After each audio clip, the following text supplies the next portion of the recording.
Yo, let's go.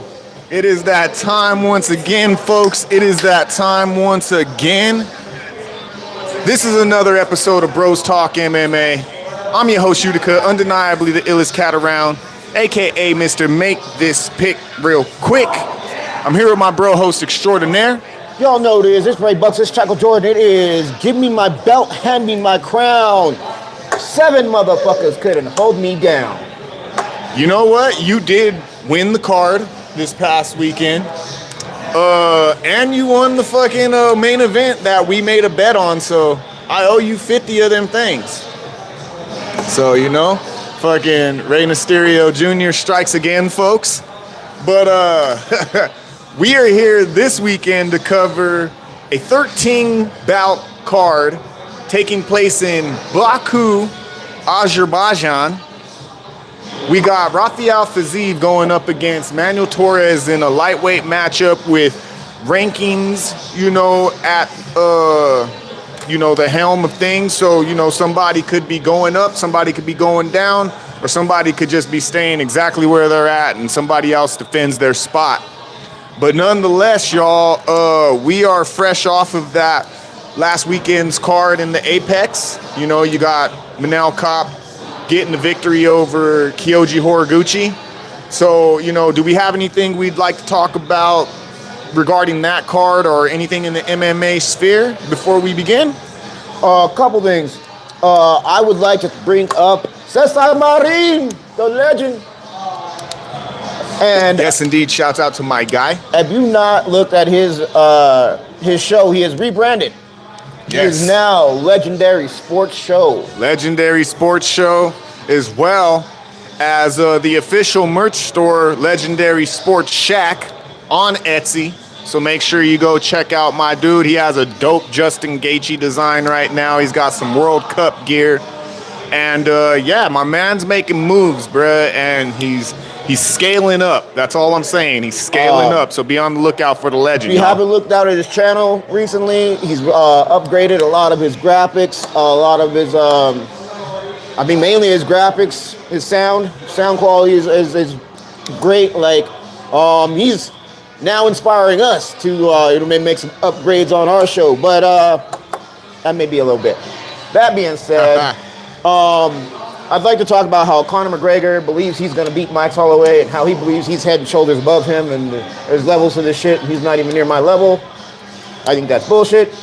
Conor McGregor, you haven't fought in how long now? About 5 years, it feels Last time you fought, not so great looking. Fucked his leg up. We're talking about... Last time Conor McGregor fight, we was all about to fight in the movie theater.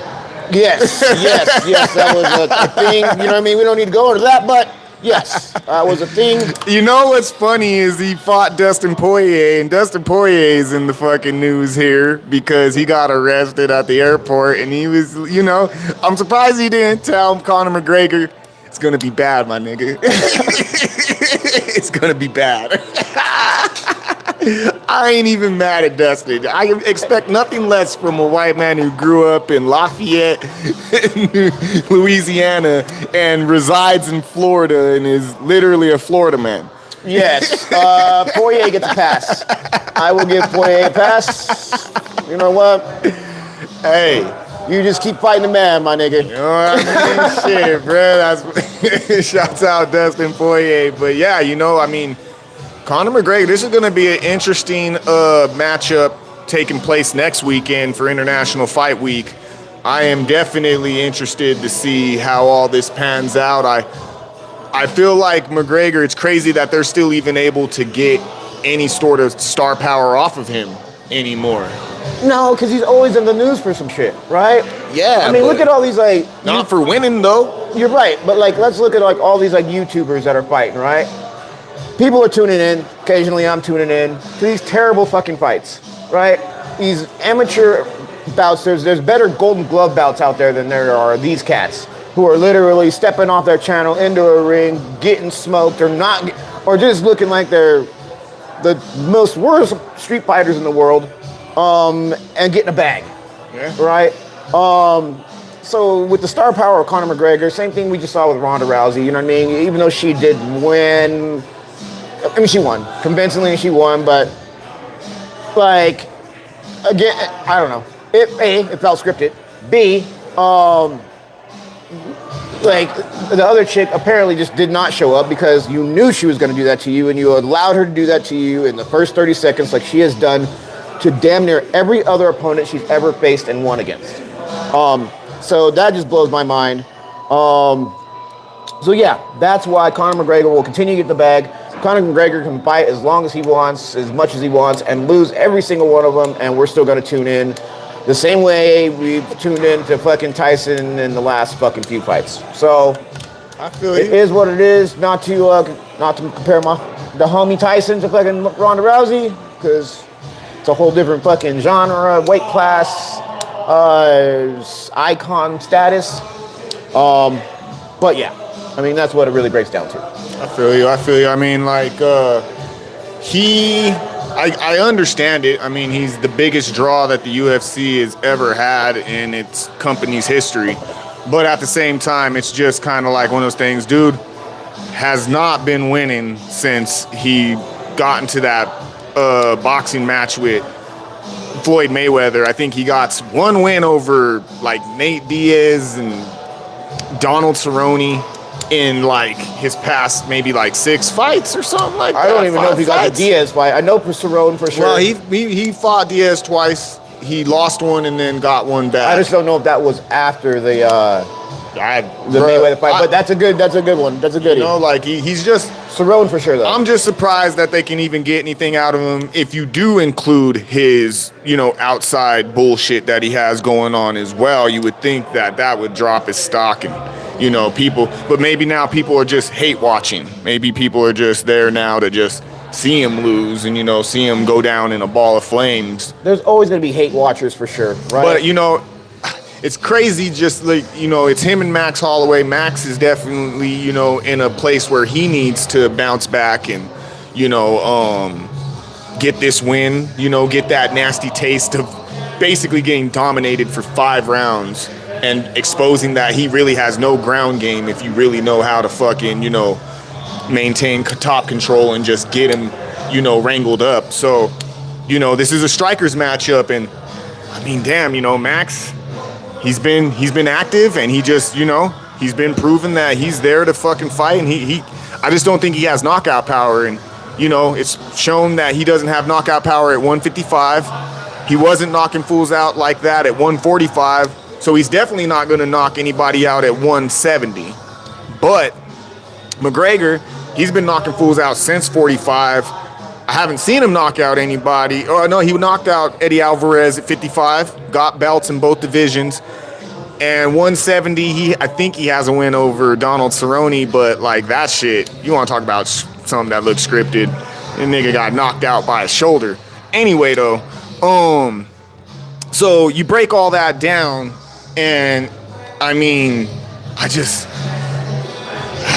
feel like, you know, Conor, that he's just trying to get out of his contract, to be totally honest. He needs to fucking get this one done, win or lose. He jumps into his next one, gets the fuck out of there, and then it's off to go fight Jake Paul or to go fight fucking somebody and start making all the money that he should have made post Floyd Mayweather had, you know, he just like kind of gotten wise to UFC's games. And so I think what it is his fight, the fight that he really wants, or at least the one that he was always talking about, and the one he's probably been in contract negotiations with the UFC for the longest time, was he wanted to fight Mike Perry after Mike Perry won. Not this last time, he wanted to fight him before that.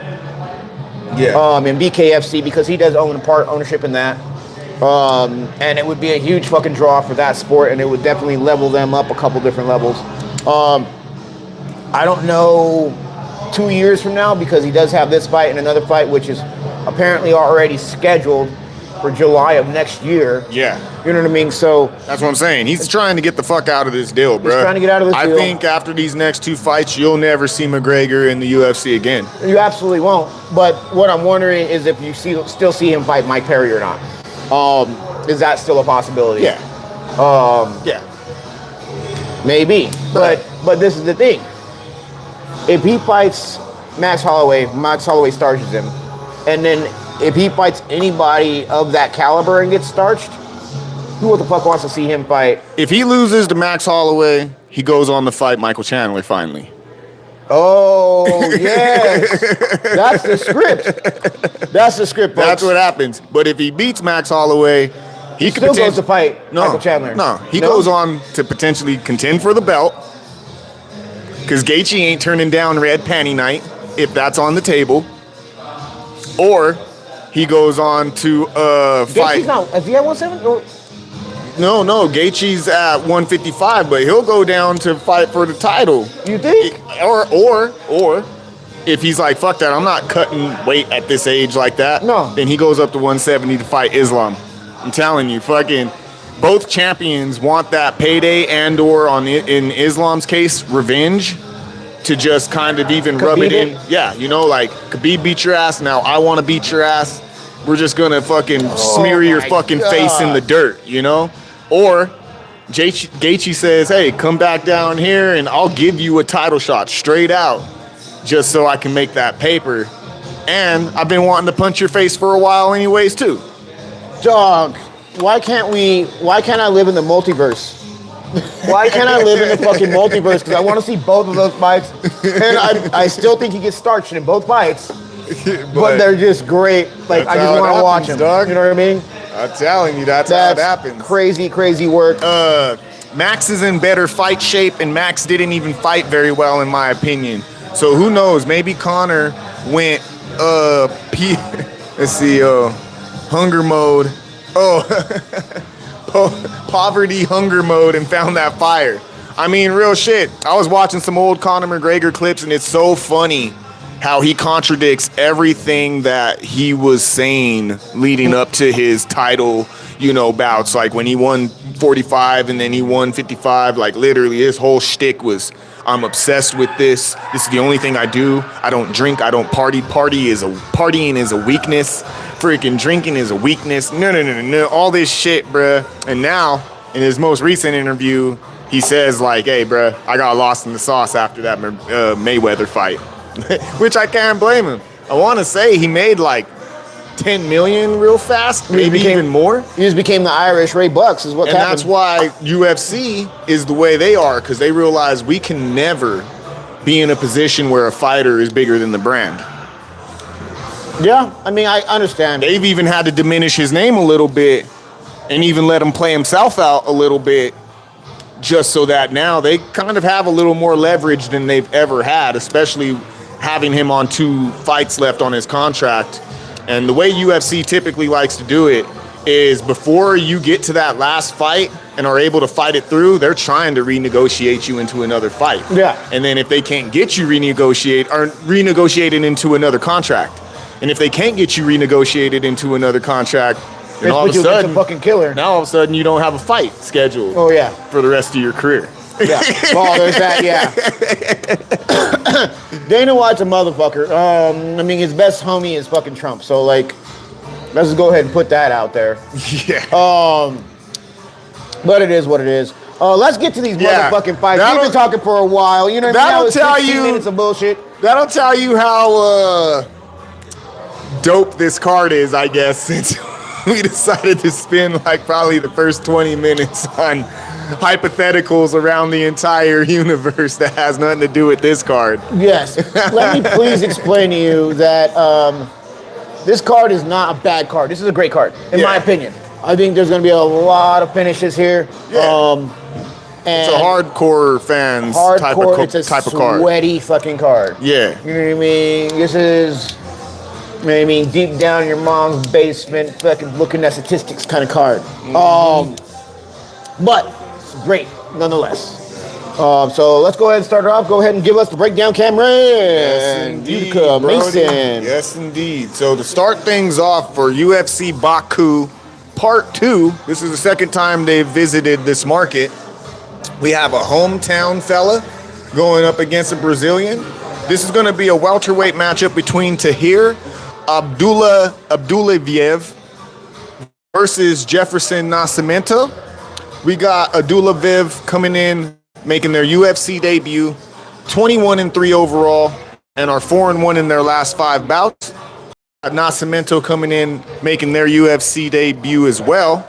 They're going to... My pick, I went back and forth for a quick second, and it was almost like I was definitely going to go with Nascimento. But then after I dug a little deeper into things, I ultimately decided to go with Abdullayev by decision. Not much info on either fighter, but he's going to be the bigger of the two. Technically, there's some pieces of the tail of the tape that are missing, but ultimately his resume is not that great. He is on a fight streak right now, or he's like won his last 4 out of his 5, but technically it hasn't been against the greatest of competition. But I'll bring this up now that Nascimento, he's coming in on short notice. First of all, he literally fought about 3 weeks and some change ago at lightweight. This bout is taking place at welterweight, which means he has to put on an extra 15 pounds. But how conditioned can that extra 15 pounds be within 3 to 4 weeks on a turnaround? Now, don't get me wrong, he's the lightweight champion in LFA right now currently. He's active, he's doing his thing, but when you're just adding weight, now granted, how conditioned can you be, basically, is all I'm saying. So, also does your power transition, especially within a 3 to 4 week span. So ultimately, even though he's 13-0, he's dangerous, probably the somewhat more well-rounded of the two, and has fought actually stiffer competition than Abdullayev. I still have to go with Abdullayev. He's the hometown guy, so he's not traveling. And he isn't having to make any drastic weight fucking gains or losses. So I'm going to have to go with Abdullayev in this one. Who we got, bro? Unfortunately, I do believe your breakdown was great. You know what I mean? I see your points. Again, what do I do, folks? I go with people who have not lost. There's no blueprint to beating this dude's ass. So there you go. There's that. He is an LFA champion. So, of course, UFC's next level. There's bright lights, this and that. But even though he's coming in at the very first card of the night, prelims, early prelims, you know what I mean, so to speak, he's been to the big show-ish. Big enough to where I don't think he's afraid of the bright lights, and he's just there to show and prove. So that being said, I've got to go with Nascimento. I think he's the better fighter of the two. Hometown kid, I do understand that part of it. Thank you, love. You are amazing and lovely. Please come see my bartender. Sandra's amazing on Thursday nights. She takes care of me. We are here at the historic, great Whiskey Bar Denver, 2203 Larimer Street in Lower Downtown. Make sure that if you're not coming to check out a live taping, you're still stopping over here to make sure that your nightlife needs are met on a consistent basis. Some of the best drink specials in town, and if you want also, you can go have you a nice fat cigar next door over at Las Palmas, 2207 Larimer Street, right next door. They're actually both sister companies together, so literally you're gonna get taken care of across the board. Come holler at us. So yeah, sounds like we're on opposite sides of the spectrum here, but you got anything else to share? Also, I mean, you saw how cute she was, so like it's not hard to look at her while you're drinking a beer. Hey, and then also get yourself fresh before you come over here. You pop up with one of these joints on, you might just get, your tab comped. You never know. We got it like that over here. And I don't know if I got it like that. Maybe bro got it like that. I might be over-exaggerating. But you got one of these on? Send the picture. Yeah. I will cash app you back the money for whatever. We will figure it out. But just don't run it up too high. Yeah, I'm not running up. I'll get you a drink or something, motherfucker. Like, easy. And make sure to go check us out, Bro Shop MMA on Etsy. Check out what we got going on. We got some dope Max Holloway and Conor McGregor shirts that just got posted. So make sure you go check that out. We got some dope Poeton gear up there that we just posted. We got some dope Sugar Sean O'Malley gear that we just posted. So make sure you go check out the store, Bro Shop MMA on Etsy. Lego. Oh, I love it. Okay, let's go ahead and jump into the next bout, sir. Yes, indeed. Our second matchup on the card is a bantamweight matchup between Beksat Almakhan going up against Jean Matsumoto. We got Almakhan coming in 1-2 in the UFC, 12-3 overall, and 3-2 in their last 5. We got Matsumoto coming in. They are 3-2 in the UFC, 17-2 overall, and 3-2 in their last 5 bouts. I'm going to be going with Almakhan in this one by decision. They're going to be the older of the two by a couple years, slightly taller but less rangy, and a striker primarily in their skill set. Jean Matsumoto is younger, slightly shorter, a longer reach, and well-rounded in their skill set, but typically likes to strike when he's in the cage. Reason I'm going with Almakhan is because, don't let his record fool you. His debut in the UFC was on short notice against ranked competitor and top 5 ranked competitor Umar Nurmagomedov, and he took him to decision. He wasn't, don't get me wrong, Nurmagomedov was firmly in control of that fucking fight, but Almakhan refused to accept takedowns. He, kept the fight, standing as long as he could, and he drew it out to a decision ultimately on short notice against a championship competitor. So, you got to give him credit for that, which means he does have some sort of type of grappling. It's not necessarily in his wheelhouse or how he gets, the job done, but it's obviously there for defensive purposes. You got Jean Matsumoto coming in. They're younger, slightly shorter. Oh yeah, I already said that. The breakdown with them is that they're a dangerous striker and they do have skills on the ground. I wouldn't say they are on the level of a Nurmagomedov though, so Almakhan should be able to keep this standing if, in general, Matsumoto just doesn't want to keep it standing himself as well. What I do notice though, at least, is that Matsumoto can have a tendency to fade as the fight goes. I'm not saying he's not well conditioned, he's very well conditioned, but if you're going to talk about somebody who potentially starts to throw labored shots and or, drop his hands a little bit and get slower, then that's definitely going to be Matsumoto in this one, especially if Almakhan can put some hands on him. But Matsumoto is live, but I'm going with Almakhan. Who we got, bro? Oh, this is a tough one. I don't think this is an easy bout. I usually talk shit you fucked up your pick, dog, and whoop-de-whoop-de-whoop. This is a coin toss. Almakhan is good. Matsumoto is good. Almakhan, I think, is better on the ground. Matsumoto is better on the feet. But I don't think it's heads and shoulders difference between either one of them. And I would say Matsumoto is a little bit more than better than him on the feet. Yeah, but I would say not. They're closer like this, right? So Almakhan's here, Matsumoto's here on the grappling, but then it's more like this on the feet, right? Yeah. Can you agree with that? So that being said, my deciding factor on this fight is going to be the fact that Matsumoto fought this year. Almakhan hasn't fought since 2025. Ring rust is real with me, as you all know. So even though Matsumoto lost his last fight, it was a splitty decision against Farid Basharat, which we know is at this point a title contender. Yeah. So for sure. I mean, somebody thought he won against a title contender, and somebody thought he won against a title contender this year. Versus somebody that hasn't fought for, close to a year, I would say, or somewhere roundabouts. I'm not sure because this phone does not pull it up the way I would like to because it's an Apple. Fuck Steve Jobs. That's not true. Anyway. There you go, buddy. Alexandre and you know what? That's Almakhan. My bad. You're talking. That's the one. No, it's fine. No, Almakhan's fine. Almakhan. I mean, look at that. He lost to Topuria's brother. Yeah, Topuria's brother, and Topuria's brother. He's had kind of a stiff go at fucking this.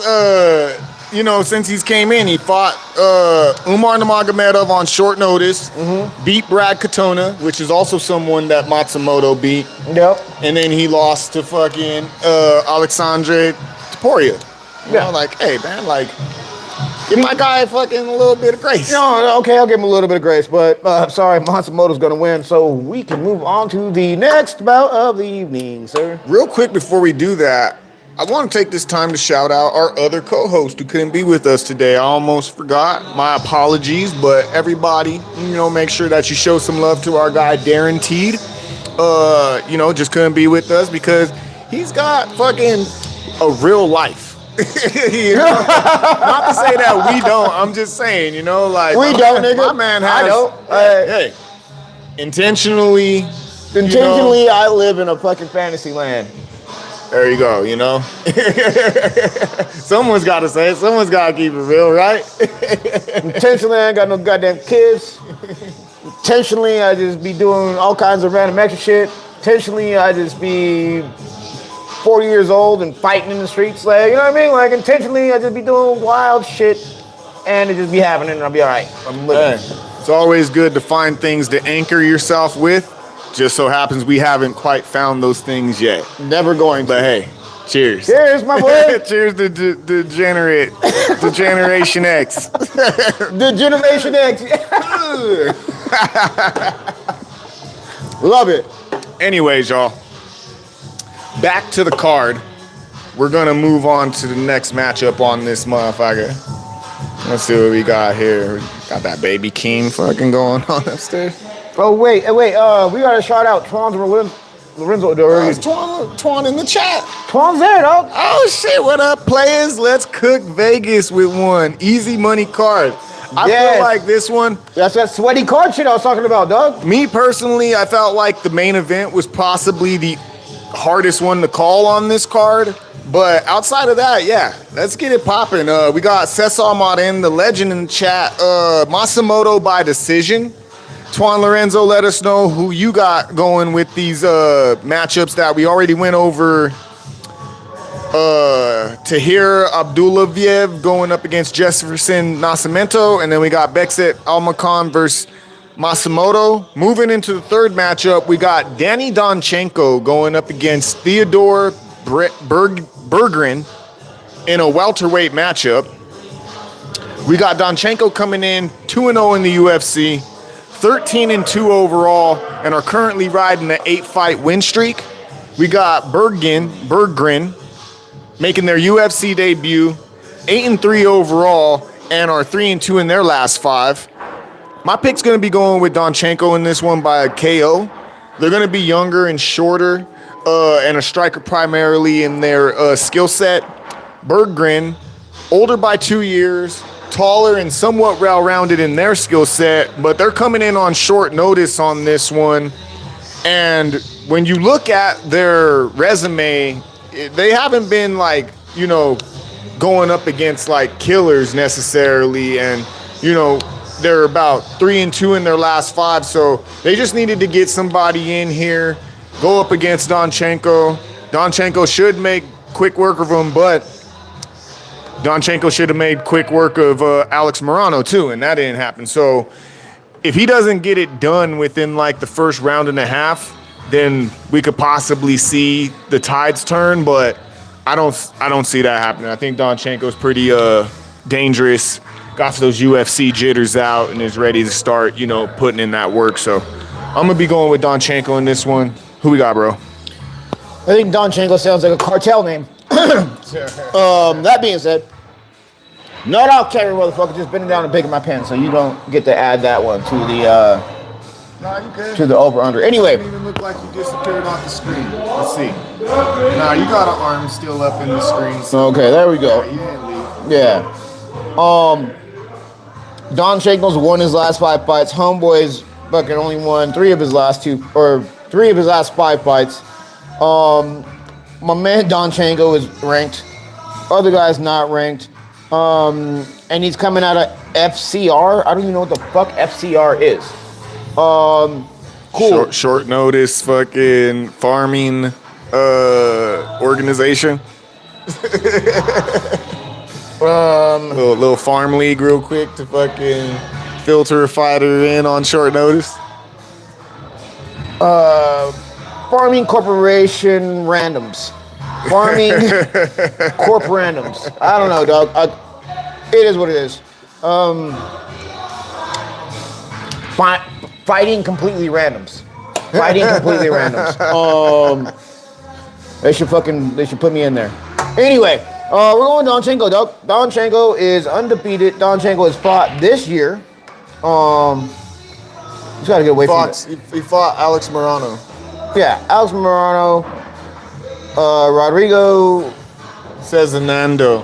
Oh, that's a name. That's a name, dog. So he's got 2 fights in the UFC. Homeboy has no fights in the UFC.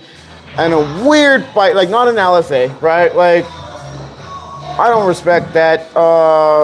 This is an easy one to pick. How many Swedes do you know that are fucking like killing the game or beating people the fuck up?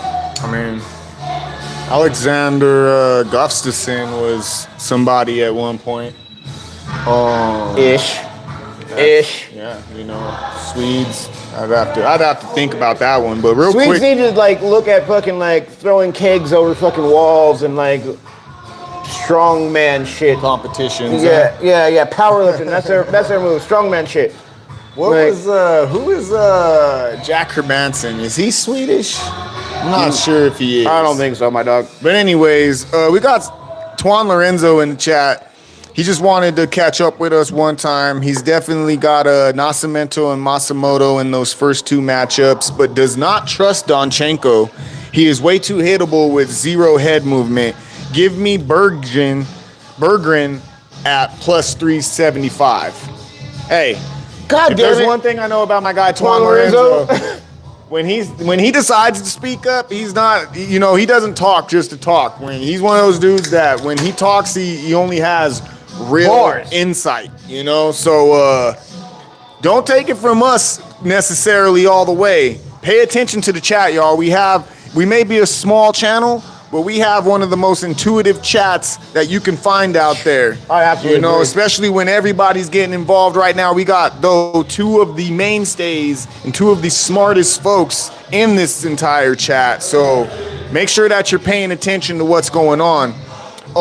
Cesar Marin says, Donnie Darko gonna roll this clown. See, we got all kinds of different, you know. So you gotta listen to the information and then formulate your own opinion and make your own pick, y'all. See, we need MMA Mystic and who's our other guy? Tyler Betts. Tyler Betts. Irish Tyler Betts and Potatoes. shit. Yeah, Shouts out to everybody. You know? Irish Shout out Spike Potatoes. Bloodline. Oh, Shouts out to everybody that shouts tunes out our in. troll, motherfucking Ron Toronto. You know. Shouts out our other co-hosts. Shouts out fucking Ron Toronto's guaranteed. mom too. You know what I mean? Shout out what's up. Whatever. Yeah, if you're here, Ron Toronto, fucking make yourself known. Show yourself. Show yourself. But anyways, y'all, we're moving on to the next matchup on this card. We got Genghis Khan Offley going up against Javier Reyes in a featherweight matchup. We got Offley coming in 2-2 in the UFC, 13-4 with 1 draw overall and 3-2 in their last 5 bouts. We got Reyes coming in 1-0 in the UFC, 23-5 overall and 4-1 in their last 5 bouts. My pick's going to be with Reyes in this one by KO or decision. They're going to be the slightly younger of the 2, longer reach and well-rounded in their skill set. Offley's going to be slightly older by a year, less rangy, and I would say somewhat well-rounded in their skill set. Reason being I'm going with Reyes is they're going to be the more dangerous of the 2. They definitely have more routes to victory. But Offley, you know, he's shown to be a sneaky threat if you don't take him seriously. So he does have knockout power, but has proven to, you know, he can be knocked out too. One thing I would say Reyes should opt away from, even though he does on paper show to have like a decent grappling game, he should just keep this one on the feet as long as possible and just knock Offley out. Don't go to the ground with him, and, you know, just pick him apart if you have to, if you're not able to finish him. But I feel like the only route to victory that Offley got is his ground game, and that's what he's typically been able to sneak in on cats that he's been winning against. So if Reyes can keep this on primarily on the feet. I feel like he cruises to a victory. That's why I'm going with him. Who we got, bro? I've got to go Reyes as well. Reyes for the win. I don't think his ground game is worse than Opley's. I think, again, it's one of those very close, right? Opley's probably like that. Reyes is right here. But when it comes to hands and feet, Reyes is going to destroy this man. So that being said, like, it depends on how Opley decides to want to go his game. And, like, these MMA fighters, you know what I mean? I love them. You know what I mean? There's no disrespect in what I'm about to say, but, like, they be getting in their fucking egos, you know what I mean? And I can't even say they're too far off of what I do, you know what I mean? That I'm gonna do what I feel like is, in a way, honorable, or what I feel like is like, I'm gonna show you ain't on my level or something or whatever it is. So I get it, to a point, right? But I'm not getting paid tens of thousands, hundreds of thousands, or millions of dollars to do the shit that I do. So that's out the window. Like, you need to really listen to your coach on when your coach says, this dude's better at you than this. So you need to do that. You're not a striker like he is. Grappling. He's not a striker like you are, he's not a striker like you are. Strike him. And you're not a grappler like they are. Exactly, right? Like, whatever it is, whatever the rock, paper, scissors of this game is, because that's what it comes down to, right? And I'm going to say, not necessarily in this case, Javier Reyes, like I said, does have grappling prowess. It's just that when you're going into battle and you're strategizing your approach to the war, you know, while play into any sort of type of skill set that your opponent has. Don't give them any room to breathe. The whole idea Step of, like, on their neck. I'm going, step on their motherfucking neck.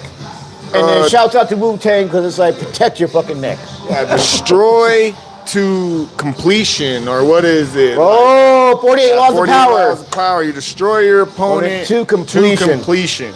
You know what I Don't you mean? fucking let them get up. It's not fucking. Don't you let them fucking. Oh, they lost, and everybody can see they lost. Like, no, you have to cease to be a factor in my realm ever again. Ever. Like, you will never even stand up next to me again. You that know? type of shit. Yeah, like erasure.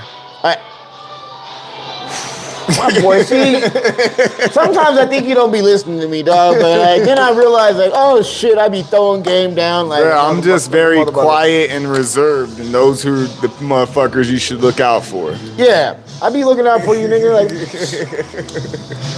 swallow my brother. Anyway, yes, sir.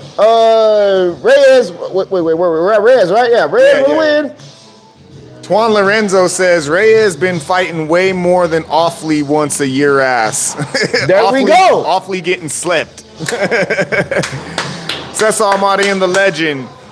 I'd say if you want to chase dogs, maybe look at some of these fights to go round 2 or over 1.5. Like the Matsumoto, Puliev, Almabayev, and possibly old one-eyed Magomedov to go round 2. Funny. That's some I'm wild just shit, saying. dog.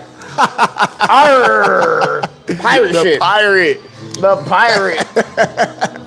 The ginger pirate of Kyrgyzstan or Dagestan or wherever the fuck he's from. Oh, real shit. That dude is the fucking marauder. Fucking crazy. Anyway, y'all, moving on to the 5th matchup on this card. We're only 5 in? Yeah. Shit, That's son. what I say. We spent a lot of time at the beginning of this I'm gonna show, spend dog. a lot of money, dog. That Alright, go ahead. 2.5 is about to be live, y'all. Be ready. We got a middleweight matchup between Nursultan Ruzaboyev going up against Andre Puliev. We got Ruzaboyev coming in. They are 4-2 in the UFC, 36-9 with 2 draws overall, and 4-1 in their last 5 bouts. We got Puliev coming in. They are 0-2 in the UFC, 10-4 overall, and are 3-2 in their last 5 bouts. I'm going to be going with Pulev in this one by decision or KO. They're going to be the younger and slightly shorter of the two. Longer reach and a striker primarily, kickboxing base in particular. And then we got Ruziboyev coming in. They are older by 4 years, slightly taller, less rangy though, and somewhat well-rounded in their skill set. Reason why I'm going with Pulev here is, let me see here. I just want to make sure because I actually think I may have fucked up their record. I think they got actually one win in the UFC, so they're actually 1-2 in the UFC. Correction, and my apologies. And they faced some pretty stiff competition in that time, just in those 3 bouts. They got Christian Leroy Duncan on short notice in their debut. They got Nick Klein, who they ended up putting, away. And then they ended up losing to Ateba Gautier in their most recent matchup. By decision, though. Gautier caught him a lot in that fight. And there was some, flashes of greatness from Pulev in there, but ultimately Gautier was just too overwhelming. But he did go to decision with him, so that tells you how durable he is if a dude like Gautier couldn't put him away. Now you got Ruziboyev in his last 5.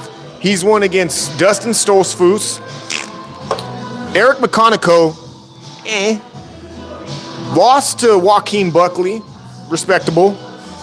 Won against Cedricus Dumas, and then also won against Bruno Ferreira. Ding, ding, ding. I'll give him that one. I thought that was the color commentary, my dog, but you're funny as shit. Go ahead.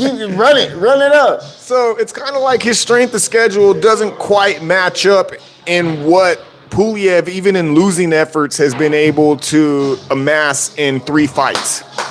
So I'm going with Pulev by decision or KO because I just believe that if he's able to keep things on the feet, and I feel like Ruziboyev is the type who prefers to strike. He only uses his grappling if he has to. And he's kind of one of those dudes too where he only starts to enact it once it's already too late. So with that being said, I feel like Pulev should do a good job of keeping things on the feet and then using his kickboxing expertise to be the overall better striker against Ruziboyev, who he may have more UFC tenure, but I just don't think his level of competition, stacks up. So I'm going with Pulev in this one. Who we got, bro? Pulev all day. I think your breakdown was amazing. I think it made so much goddamn sense. Thank you. And so, I can't even really disagree with it. I already had Pulev on my shit because I just seen other things. Like, again, this motherfucker Ruziboyev hasn't fought since 2025. Don't fuck with that. So, and I'm getting some good money, I think, on the underdog. You know what I mean? We're going with fucking Pulev, which I always love that as well. If you think... oh, my bad. Go ahead. And we're looking at Ruziboyev. Ruziboyev, if you look at his fucking MMA record, it's 39-9-2, right? And these are professional bouts. Like, recorded bouts as a professional. And so we're talking about...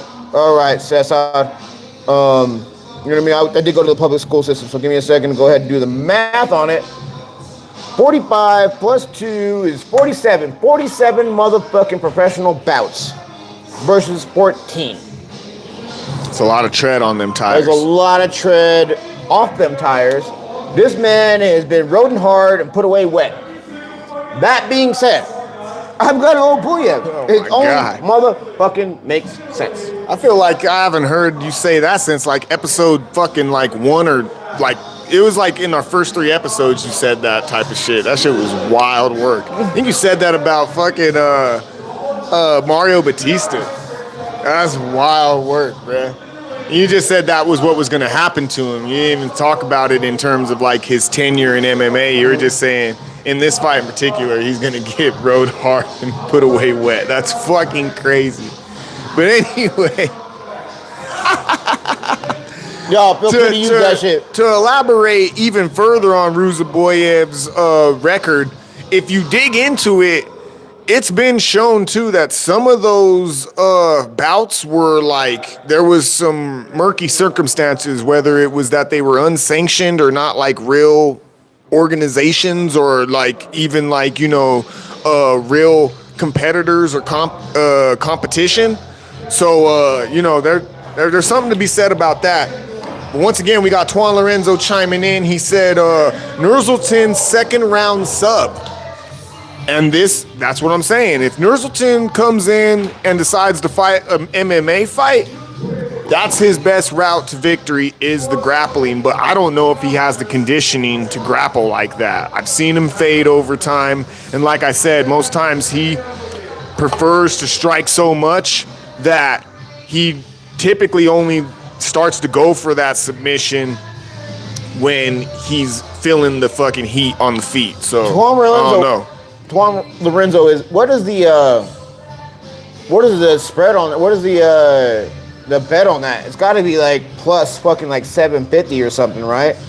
It's got to be something wild. Oh yeah, if you're pinpointing it to the second round, then yeah, by possibly. sub. Yeah, with the under or is he? He's an underdog too, right? I want to say Ruzaboyev is not the underdog. Nah, he's the moderate favorite, minus 225. Okay.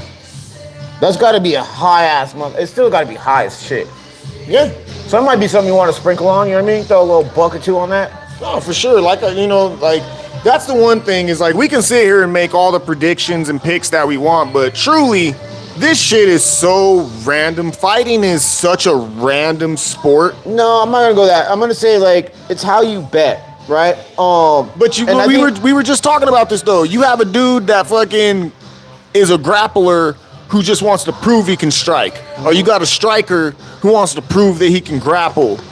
Shit like that. It's not about necessarily, like, if you're going skill for skill set and you're just putting paper on, what's on paper against what's on paper, then yeah, fucking 2 + 2 = 4. But then sometimes you get a motherfucker coming in who decides to stray completely away from the game plan. Yeah. And then you don't find out till later that that's what they decided to just do. They had a busted knuckle, they had a busted knee. You know what I mean? That they had fucked up in fucking in the weight room or whatever. Yeah. I know it's wild, but he says it's plus 2,500 for a second round sub for throw a buck on it, yo. Bro, why not, dog? Why like not a buck. When I say a buck, I'm talking a literal dollar, like $1. It's the easiest $24 you'll ever make. Right? Like why not? Why wouldn't you do that? I mean, not the easiest, but whatever. I'm gonna throw $1 on that bitch. Like why not? Yeah. No, for sure. Bets and picks are completely two different worlds. Yes. So and then just plus 900 altogether for just a sub in general from Ruzaboyev. Which is also a decent little fucking... And that goes to show you that I know what I'm talking about, because even though on paper a majority of his wins come from submissions, Ruzaboyev likes to strike. Yes. Real shit. Telling you, bro. Tune into Bros Talk MMA, bro. We're not just over here just, being degens all day. Like, we actually fucking... know what we talking about over here, because we trying to fucking scale up, y'all. We trying to fucking turn nothing into something one time. You know what I'm saying? So we appreciate everybody who's been on this ride with us, all 369 of our subscribers. Make sure that you like this episode and subscribe to the channel if you haven't already. Hit that noti bell. Make sure you go check out our Buy Me a Coffee link in the description if you'd like to support the channel or donate. And go check out our Etsy shop. Link in the description as well. Go get you some fly merch and further support the channel. But yeah. Let me go ahead and just shout out one of our supporters. Don't want to put her all the way out there, but her name is Kay. You know what I mean? She definitely bought one of our shirts. Yeah. You know what I mean? So shouts out to you. Much love. In addition to that, like leave that the what's that called? The like where you talk about the shirt, you talk about like if it's good or it's shitty. Oh, leave a review. Leave the review. I told you this. Leave the review. Yeah, make sure that you also appreciate you getting the shirt and other things. So. Yeah, shouts out to Orlando, shouts out to Ryan, shouts out to Cash. Shouts out to Phaedra. Shouts out to everybody that's got it. Shouts out Cesar Marin. Oh, Cesar Marin, yeah. Yeah, you know, shouts out to everybody that he got supports. some exclusives. Yeah, he's got. So I'm waiting on his exclusives to come to me though, because one of one. He does have a one-on-one. Well, we still got to pay for it. Well, yeah. I didn't send that to him on the cuff. No, yeah. No, I'm just saying no. I mean, of course. I gave him the wholesale, you know, but I didn't give him to him on the cuff. So, you know, what do you call that? One hand washes the other. Of course. You know what I mean? Of course. All right, y'all. Moving on to the next prelim matchup on this card and our sixth fight on this card. We have Abdul Rahman Yakhyayev going up against Julius Walker in a light heavyweight matchup. We got Yakhyayev coming in 2-0 in the UFC, 9-0 overall. We got Julius Walker 1-2 in the UFC and 7-2 overall, 3-2 in their last 5 bouts. I'm going to be going with Yakhyayev in this one by sub or decision. They're going to be the slightly younger and shorter of the two. A grappler primarily, but it definitely is going to show down the line that he's evolving in all aspects of his game. Julius Walker is going to be slightly older by a year, taller, and a striker primarily, but, you know, they're young enough to also be evolving their game. I just don't think they're quite at the level of Yakhyayev. This is kind of a jump-off fight in the sense of, like, you got two prospects. One not quite as proven as the other, but should still present some sort of a formidable opponent in Walker because he's going to be bigger, even though they're both going to, you know, come in at the same weight. Come fight night, Walker is going to be the bigger and probably more imposing of the two. So if he, you know, leans on Yakhyayev the way that he did Menefield and you know, other cats, then, you know, he could potentially wear them out. But Yakhyayev, you're treading fucking water on that one because he's dangerous, you know, in the grappling. So Julius Walker would probably want to keep this on the feet, and he's, you know, heavy-handed enough, but I just think Yakhyaev's going to be the better overall fighter and is possibly going to make quick work of Walker, especially the sooner he gets him down or the sooner he traps him up against that cage. But, you know, Walker will have, you know, he'll be able to bounce back and he'll still have a future within the UFC, but, you know, his last fight that he lost kind of lets you know where his ceiling's at, but he still is young enough to evolve, so maybe he's just got some hurdles to overcome until he, you know, starts to become more realized in terms of how he fights down the road. But right now, they're definitely using him as a springboard for Yakhyayev, so I'm going with Yakhyayev. Who you got, bro? I got Yakhyayev now, but I'm kind of really looking at these fucking records and shit, and I'm not really liking what I'm seeing. Because we're talking about Julius Walker running into an Alonzo Menefield, which is a very well fucking, like a solid IQ, good fighter, great fighter. Not great, but like he's on his way to greatness. You know what I mean? Yeah, I mean he's kind of a gatekeeper. Like you can measure yourself against a Menefield for sure. You know what I mean? And then then he also beat Rafael Fiziev or Sakai, whatever the fuck. Went to decision with him though. Yes, he did. Which Yakhyayev fucking sliced through him like fucking a hot knife through butter. Yakhyayev already also beat this same dude? Mm-hmm. Oh, okay. I did not realize. Oh, yeah. Thank you, sir. All right, back to one of my regularly scheduled program. We're going with Yakhyayev for the win. Sorry, I had a little doubt in my own fucking picks, but like you got good breakdowns, dog. Like you know what I mean. I feel like you're that guy on like Around the Horn where you're like, that's wrong, motherfucker. Like, I'm gonna, you know, when it comes to you know, digging in deep into the specifics of the card, you know, like I said, you see the disclaimer in the description. We're just two dudes here from fucking Denver, Colorado who like to talk about MMA. So it's not like we're fucking sitting here giving you a Excel spreadsheet or, you know, we're on ESPN on some first take shit, you know, breaking down stats and all that stuff.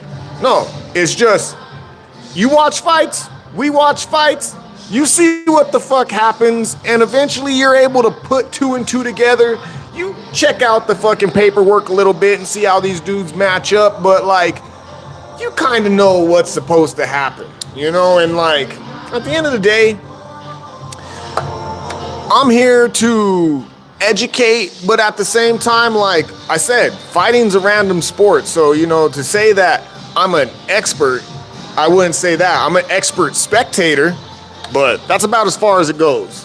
And when it comes down to breaking down, you know, a fighter against another fighter, it's just like, man, like, sometimes MMA math doesn't add up, but I mean, this is about as clear cut as it gets. Yeah, I'm going with Yakayev, because he just kind of broke it down for me. You know what I mean? Put me on game, even though I'd already had him picked. But like, so I listened to, you know what I mean, my guy as we go through this. He's been very informative throughout this entire journey of like talking about MMA, even getting into MMA. I was a boxing guy. Thank you. I really hated the whole idea of MMA, kind of. Like, I like watching motherfuckers get the shit beat out of them. But like, I was like, boxing is the most pure sport, whatever. But like, then you got like these Don Kings and all, whatever. You know what I mean? It's a long story. No, don't get me wrong, bro. I'm right there with you. You know, like our relationship and with our MMA, generation, right? You know, our relationship with MMA literally stems back to the first ever event that took place here in Denver, Colorado. Back when you used to have to go to Blockbuster to rent these events after they already took place on a VHS. You know, and when you're used to watching boxing matches, you know, like you're just used to knockouts. You're used to fools fucking throwing hands. So when you start coming across this sport where, yeah, like there's this intrigue behind different fighting styles going up against each other to see who is better, and then it eventually evolves into these guys who realize you gotta fucking incorporate all skill sets to be the ultimate fighter, no pun intended. But like, at the same time, you get these moments where two dudes are gyrating on each other, and you're like, what the fuck am I watching right now? This is the most boring shit I've ever watched in my fucking life. Can I tell you, like, well, I'm a piece of shit? Especially back in the early days. Yeah, so I used to... Very foreign to see some shit like that. I used to rent those fucking VHSs or those DVDs and be like, oh, I haven't watched it yet. Like, you want to bet on the fights? Even though I'd already watched that shit. That's some scumbag shit right there. I'm glad you didn't decide to do that to me, but I would never do that to you. You know what I mean? But hey, you know, hey, but get you're it how you live. IOU too as well. So like, I mean, we ain't gonna talk about that either. Yeah. Yeah. That was another time in life. Another time in life. I feel like yeah. I've made up for that. Yeah. You know. Love you though. Love you too, bro. There we go. Cesar Martin, the legend, says Walker gonna need a walker to get out the cage after his fight. Not even fair. Hey, I'm right there with you. That's what I believe as well. So with all that being said, let's move on to the featured prelim on this card. We got a welterweight matchup between Farman Hassanov going up against Eric Nolan. We got Hassanov coming in, making their UFC debut, a perfect 5-0 overall. Eric Nolan's going to be 0-1 in the UFC, 8-4 overall, and 4-1 in their last 5. I'm going to be going with Hassanov in this one by decision. They're going to be the older of the two by a couple years, shorter in stature and a striker primarily in their skill set. Eric Nolan's going to be the younger of the two, taller in stature and somewhat well-rounded in their skill set. One thing I'd like to note about Nolan is he is 0-1 in the UFC, but that was him coming in on super short notice. I mean, like days' notice against Bangasar Sursakayev, who is, you know, he's Hamzat's training partner, and he was billed as like this top prospect and all this crazy shit. You even had Hamzat saying like, oh, I think he's better than me. He gives me my hardest rounds in the gym. No. And I'm gonna be honest, like, Sadykhov is really not impressed anywhere near that sort of type of hype. But he is getting the job done, so I can't say much. And he did get the job done against Eric Nolan. But Eric Nolan kind of gave him a run for his money because homeboy was, no, he ain't, bro. Ain't no way, bro. Oh, no, wait, you're right. Yeah, I'm like, man, you tripping, man. You about to throw me off with this. My bad, we barely hit an hour. You're right. Anyways, Eric Nolan was kind of showing a little bit of like, showing him like, hey, bro, if you're going to come in here just gassed up off a hype and think you're just going to fucking run through me, you got another thing coming. Now, don't get me wrong, Sadykhov, once he realized like, oh shit, okay, this dude's for real and UFC level is for real. They don't just put their most can-like guy is still fucking a formidable opponent, you know, in some realms. So it took him a little longer than expected given the hype to put away Nolan, but that does tell you Nolan does have something to offer. I just feel like in this matchup, though, he has a long travel. And I even want to say, is this one fucking short notice, too? No, it's not. Okay. But anyways, you got Hasanov, hometown guy, undefeated, and looks to be, you know, somewhat of a KO specialist. Outside of UFC jitters or him, you know, gassing out early, I feel like this is build for him to, you know, excite the crowd, put away the American, and, you know, kind of just, you know, set up the main card so that people are really dialed in at that point, especially out there in Baku. But hey, Eric Nolan, I'm not gonna shortchange him at all. He could possibly get this done, but my pick's gonna be with Hasanov. So, who we got, bro? My pick is going with Hasanov. Hasanov, motherfucking. Give me a second, because I believe. I'm sorry, I wasn't even listening to none of your shit, to be honest. If you want me to be a buck, I'll be a buck about it. Like, I mean, I was not listening to anything you said. But Hasanov is undefeated. This one literally just got done telling y'all in the last breakdown. You know, I listen to my bro. I do, He be breaking the shit down. He do, though. And then literally right next fight, I ain't listened to a motherfucking thing you said, but...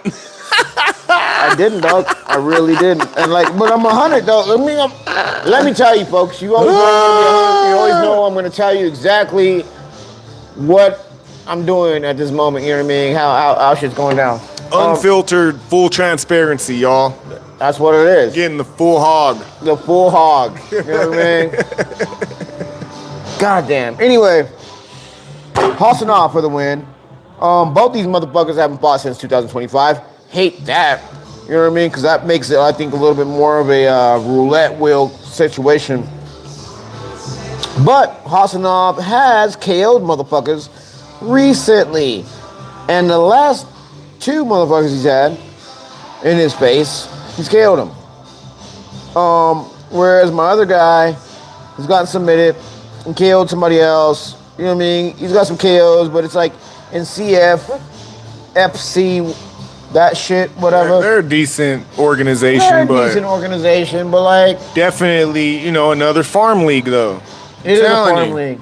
I'm telling you, like you gotta understand how the UFC operates, man. They like, eat up all these other organizations. When Dana said we are not like an employer of fighters, every fighter is an independent contractor, and we only provide opportunities. Everybody should have never glossed over that. No. Because once he said that shit, that should have been some real shit. He never looked back. No. So if we are, you know, check it out. There's organizations out there called like Rough and Tough or whatever the fuck, you know? And if you got a guy who, you know, is on a nice little streak or is undefeated but isn't quite fighting like high level competition on paper, hey, bring him over. because we just found a short notice opportunity for your boy. And, you know, for us, we're either going to get a ultra upset and bring a new player into the game, or we're going to have a holy shit fucking, you know, viral moment that we can post on our socials once he wastes you. You're still going to make more money winning or losing than you ever have. This is a scary thing about UFC, and this is what really worries me about UFC is I think at some point it's going to become literal sports entertainment, right? It is sports entertainment now. Mm-hmm. But so if you ever read like contracts and like legal documents about the NFL, they're not a sports organization. They're a sports entertainment organization. Mm-hmm. Which means they can change the outcomes of things, and they're allowed to like manipulate shit, right?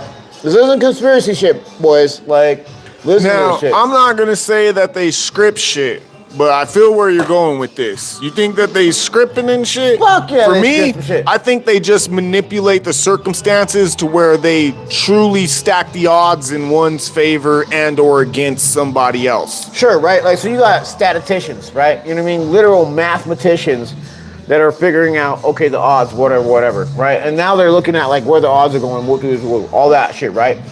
And then they go, hey, ref, I want you to go hard on defense, Bronco defense, or I want you to go hard on the Falcons defense, or I want you to just go hard on defense in general, maybe, right? Because that gives you the deniability of the whole thing. I know, and I'm on my Floyd hat shit right now, whatever. But you're going to go hard on defense because the Broncos defense is maybe better than the Falcons defense, right? Mm-hmm. So if you just go hard on both defenses, it'll level out. Like, it's just like, well, yeah, they're going hard on both defenses, but like, it's obvious you're fucking shortchanging the cats who are actually making plays and helping shore up the niggas who typically aren't making plays. No, so a perfect example of this, in my opinion, the best way you can explain this is what they did to Aljamain Sterling. Oh shit! We can't pull a hat this fucking show. Come on, man. Let's not pull a hat completely. No. With Aljamain Sterling, to reinforce my opinion on this, like I said, I wouldn't say scripted. I would say manipulated circumstances to stack the odds. Yes, because they wanted Aljamain to fight Merab. No, well, they wanted him to do that, and that soured the relationship. His refusal to fight and Merab's refusal to fight, being a top contender, it soured the relationship. So then it was like, how do we get this guy to fuck out of here so that we can get this division moving?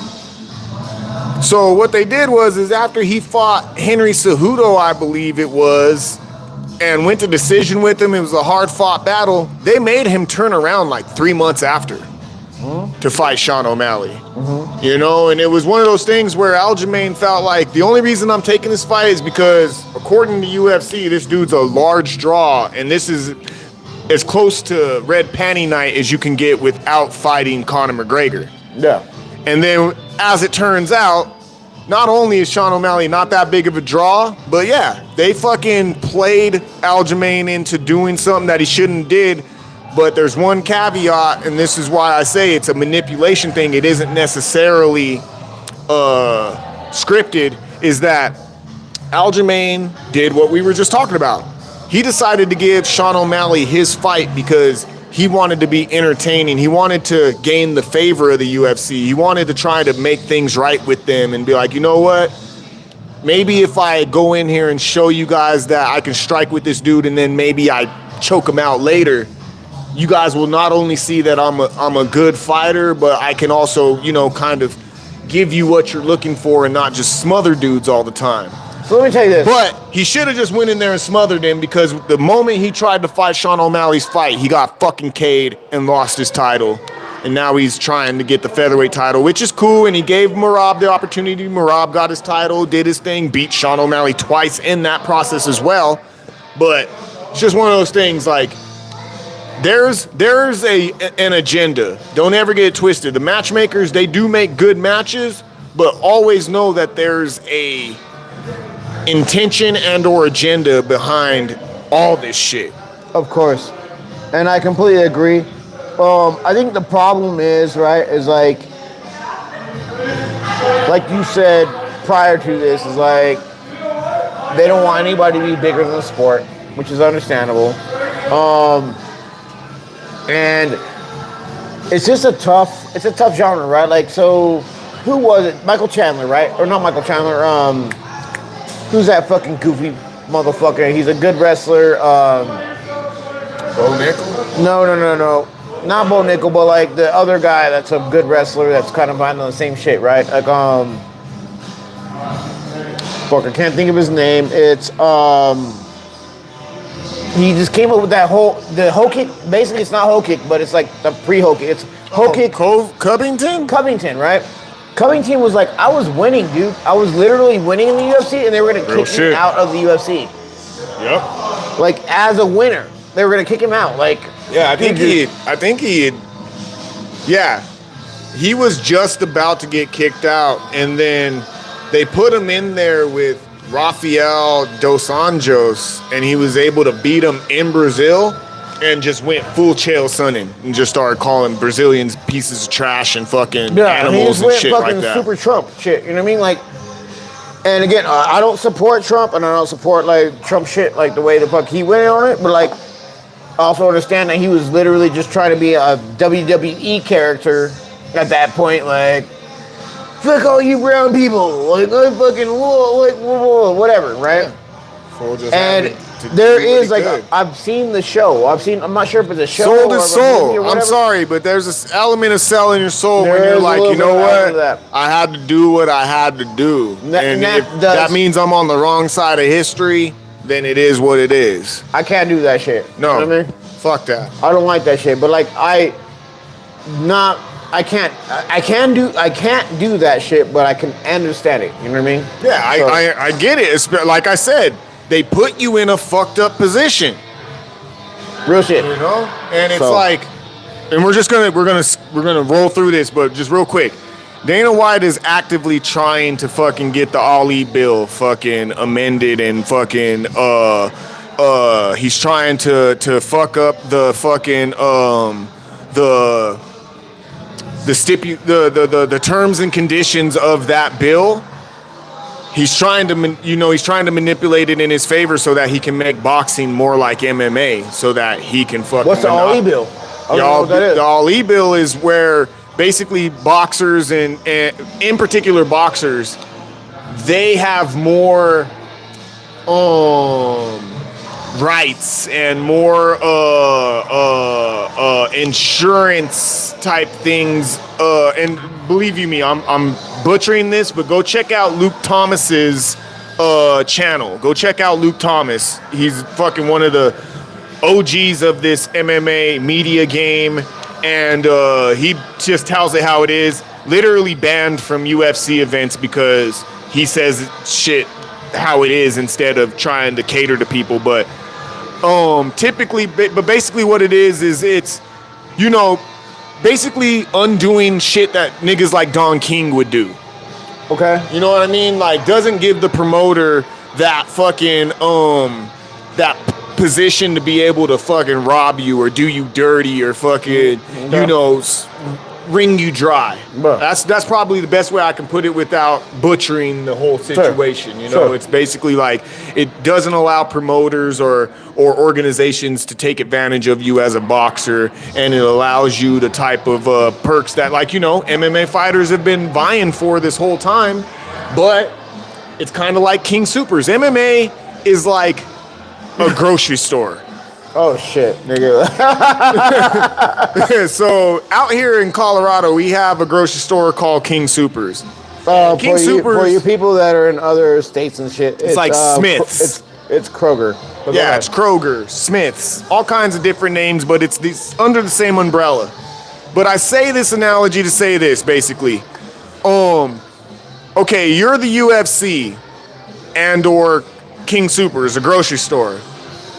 Your workers and or the fighters get disgruntled and feel like they should be paid more, they should have more benefits, all kinds of different shit. And so then they go on strike, right? In the UFC, you might have a fighter who thinks like, I'm not getting paid enough, or I'm going to refuse this fight because it's not, something that plays into my favor necessarily, da-da-da-da-da. So then typically what happens when the workers go on strike is, they're out there on the picket line saying fucking don't shop here until they take care of us better. But what does the company do? They go and get scabs.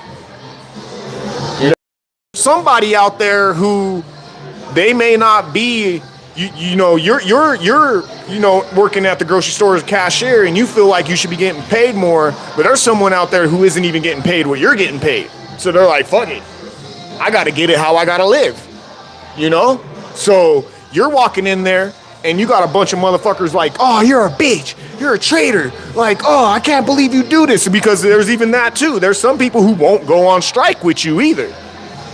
You know what I mean? So I've been with them bitch ass niggas, and it is what it is. You know what I mean? It's the age-old thing where, like, I've literally on some King Super shit, right? Like, and I remember like I was doing overnight shit with them, whatever, and there was the one homie that he was the chip aisle motherfucker, right? Like overnight, he was like, that's where you get to replace all the chips, and they were like, that motherfucker didn't go on strike with us, and I'm like, yeah, he didn't.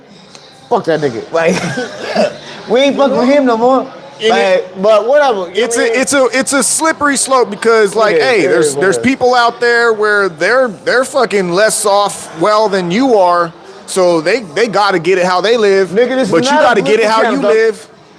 I'm gonna go smoke, nigga. Like, you go ahead and like break down the next fight. I'll be right back, nigga. Like, this is my first walk off. Hey, Hassanov for the win against fucking Eric Nolan, y'all. I think that's what we said all that to get to this point. I think we're both going with Hassanov.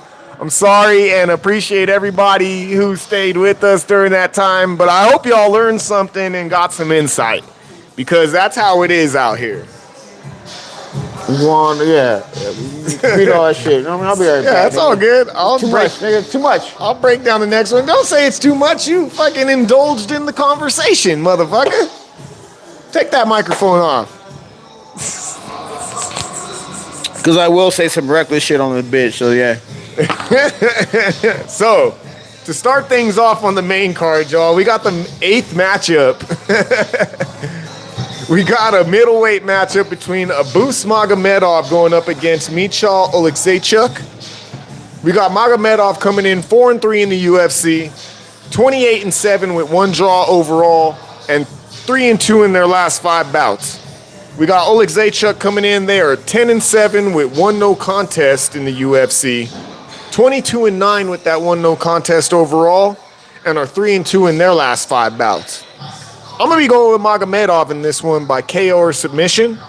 They're going to be the older of the two by 4 years, bigger in stature and well-rounded in their skill set.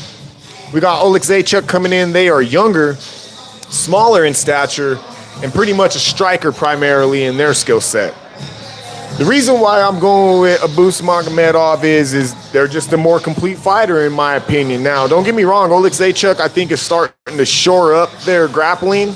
One thing I noticed is that their brother, who recently made their debut not too long ago, he actually showed some real, grappling prowess. So I would say that has to somewhat rub off onto the brother. But if you've been watching UFC long enough and have followed Oleksiejczuk's career, you know that he just likes to knock fools out. And if anything, just use grappling defensively to keep it on the feet. So Magomedov, the one glaring, thing with him is his conditioning. Sometimes he can start to fade.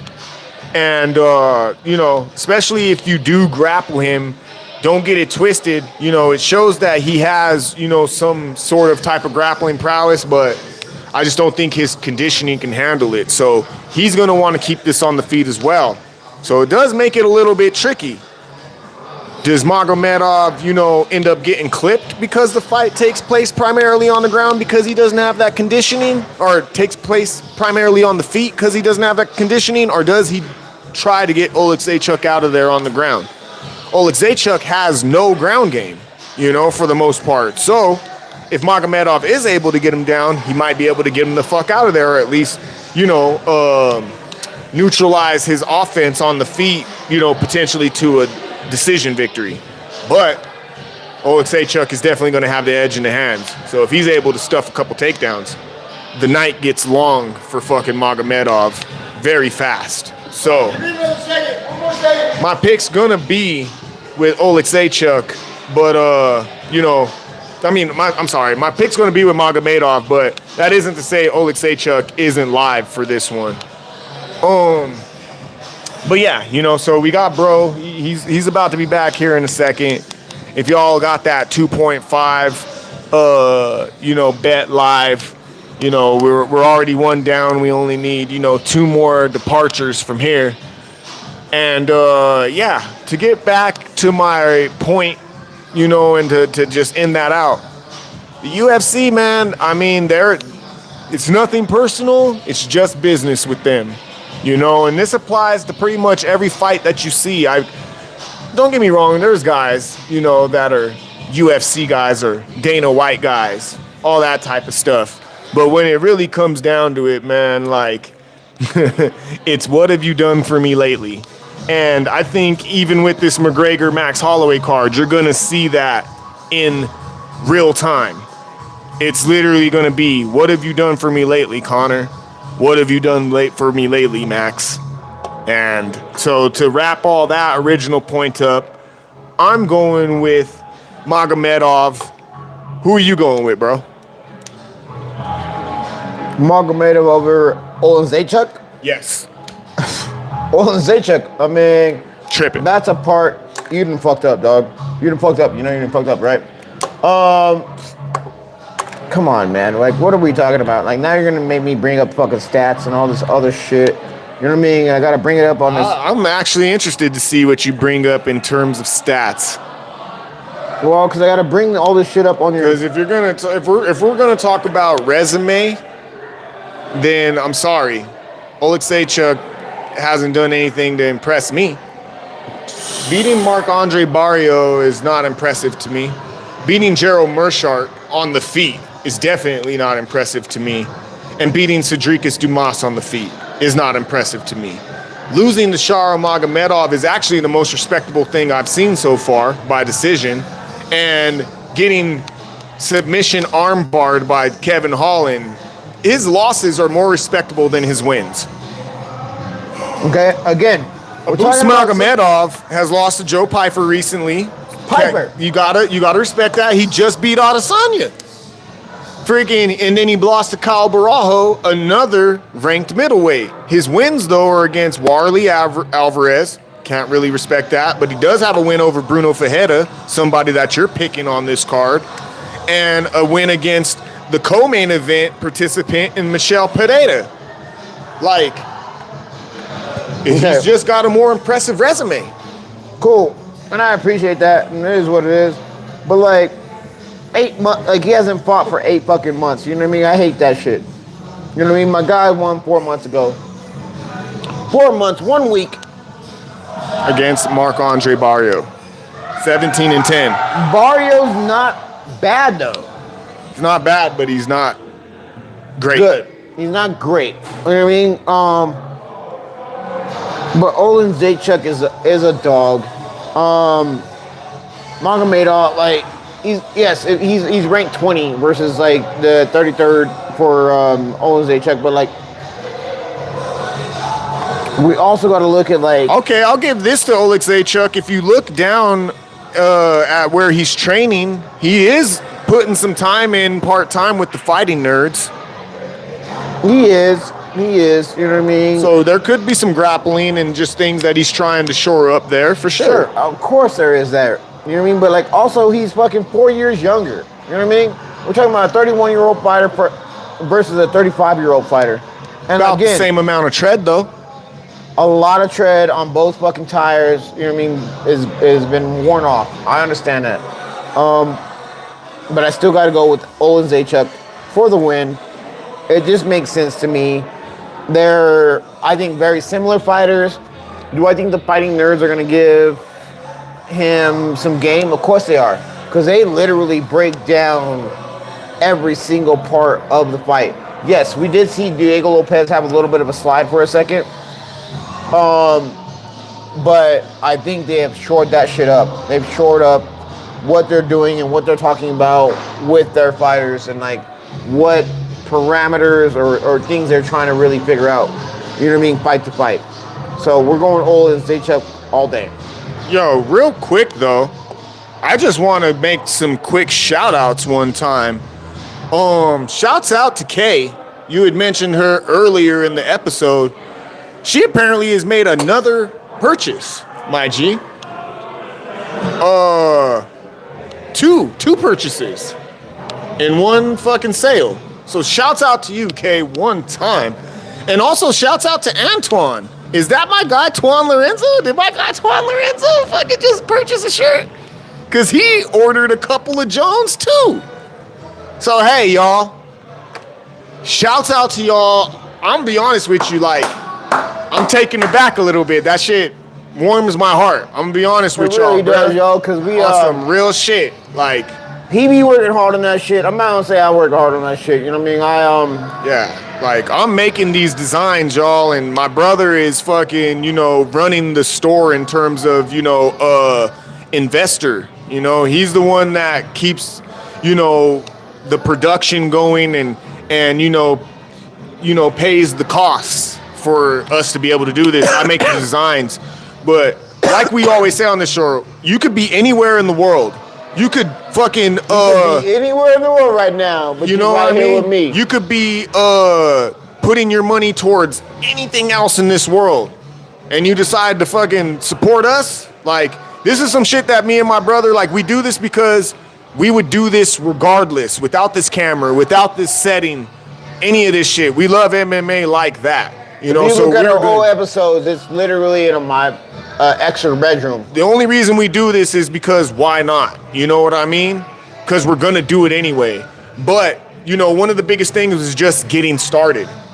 And we're here now, and I can't tell y'all, 369 subscribers later, literally hundreds of thousands of views later, and, hundreds of dollars that have been accumulated through you guys supporting us so that we can not only keep this running, but eventually start to scale up. I mean, literally, I can't thank y'all enough, bro. But then, also, thank you from the bottom of my heart. Hundreds of, tens of thousands of dollars. I don't think I've given anybody $100,000 with a game. You know what I mean? As far as, my picks and shit. But, unless, I don't know how you pick. You know what I mean? Again, that it breaks down how do you pick. But, you always will give them a game like that, too. Mm-hmm. You know what I mean? But we love this shit. This is, I love this shit. Real quick in the chat, Twan Lorenzo did say Ray nailed it, Michel by KO. Bing. Let's move on, y'all. So we got the second matchup on this card, y'all. Let's go ahead and get back here. We got Bruno Ferreira going up against Ikram Aliskerov in what I believe is a middleweight matchup. We got Ferreira coming in 6-3 in the UFC, 15-3 overall, and 3-2 in their last 5 bouts. We got Aliskerov coming in 4-1 in the UFC, 17-2 overall, and 4-1 in their last 5 bouts. I'm going to be going with Aliskerov in this one by KO or decision. They're going to be the bigger of the two and well-rounded in their skill set, whereas Ferreira is going to be the smaller of the two and somewhat well-rounded in their skill set. Aliskerov has the grappling, has the striking. I will say from what I've seen from him, especially at the UFC level, he definitely prefers the strike. Same with Ferreira, but both literally possess grappling prowess that they could potentially use on one another to at least mix it up somewhat. It's always love here at the Whiskey Bar Denver, y'all. Y'all make sure that you come check us out one time. 2203 Larimer Street in Lower Downtown. That's right. There go. Shouts out to Lyndon one time. Lyndon! Let's go. But yeah, when it really just comes down to it, I just feel like Aliskerov's the more complete fighter. He will be the cleaner of the two, whereas Ferreira, he's going to want to try and draw him into a firefight. He's going to want to, make it messy, make it a situation where they're scrambling. He's going to try and make it to where they're scrambling. Yeah, one time. Let's give it up one time from one of the OGs over here. One of the owners of You don't do nothing in Whiskey Bar Denver unless it goes through Linden one time. You know, so y'all make sure. Just one time, that's it. Maybe not one time, every time, y'all. Every time. So make sure that you come check us out, 2203 Larimer Street in Lower Downtown. Go check out Las Palmas as well if you're trying to get you a nice little nightcap, relax, cigar time, you know what I'm saying? Like, come check us out. But yeah, it's kind of, this is one of the more, I would say, evenly matched fights on this card. We got Fajeda and Aliskerov. They're going to want to stand toe-to-toe and see who goes down first. Aliskerov's going to try to keep it cleaner of the two, but Fajeda's definitely going to want to make it messy. If this turns into a thing where people are scrambling or trying to, you know, gain position, you could very well find either one of these dudes clubbing and subbing the other one. But if this fight takes place primarily on the feet, I feel like Aliskerov should get it done. But we have seen Aliskerov get clipped and then put away by Robert Whitaker. So I don't know, but I'm going with Aliskerov to get it done. Who we got, bro? We're absolutely going Aliskerov.